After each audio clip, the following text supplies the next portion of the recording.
Konservasi tanah dan reklamasi lahan adalah dua konsep penting dalam upaya mengelola sumber daya alam yang efektif dan berkelanjutan. Tanah dan lahan memiliki peran penting dalam ekosistem serta mempengaruhi kualitas udara, air, dan iklim.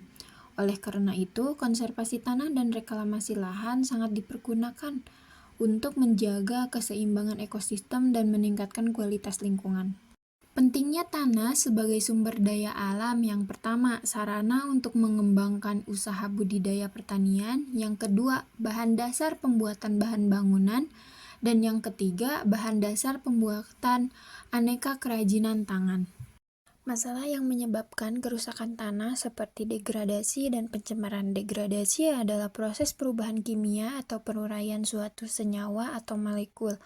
Dalam konteks lingkungan, degradasi dapat berarti kemunduran, kemerosotan, atau penurunan kualitas suatu bahan seperti tanah, air, atau udara yang dapat disebabkan oleh berbagai faktor seperti penggunaan pestisida yang berlebihan, deforestasi, dan pencemaran industri.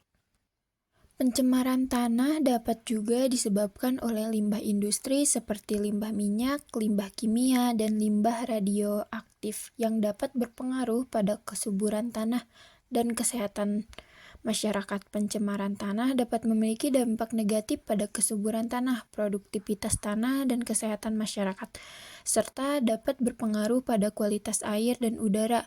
Untuk mencegah terjadinya pencemaran tanah, diperlukan pengendalian terhadap sumber pencemaran dan pengelolaan limbah yang efektif.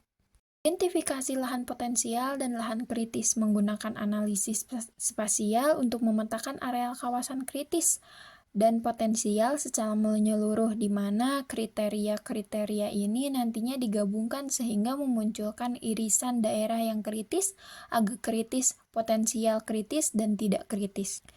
Mengevaluasi kemampuan lahan dengan memperhatikan berbagai aspek seperti curah hujan, iklim, kondisi tanah, ketinggian, dan keadaan alam. Pengelolaan lahan potensial: yang pertama, pengelolaan irigasi untuk menghemat air dan memastikan tanaman mendapatkan air secara efisien. Yang kedua, konservasi keanekaragaman hayati, melindungi dan mengelola habitat penting untuk flora dan fauna lokal. Pengelolaan lahan kritis: yang pertama, rehabilitasi dan restorasi. Penanaman kembali pohon di lahan yang terdegradasi untuk mengembalikan fungsi ekosistem dan mengurangi erosi.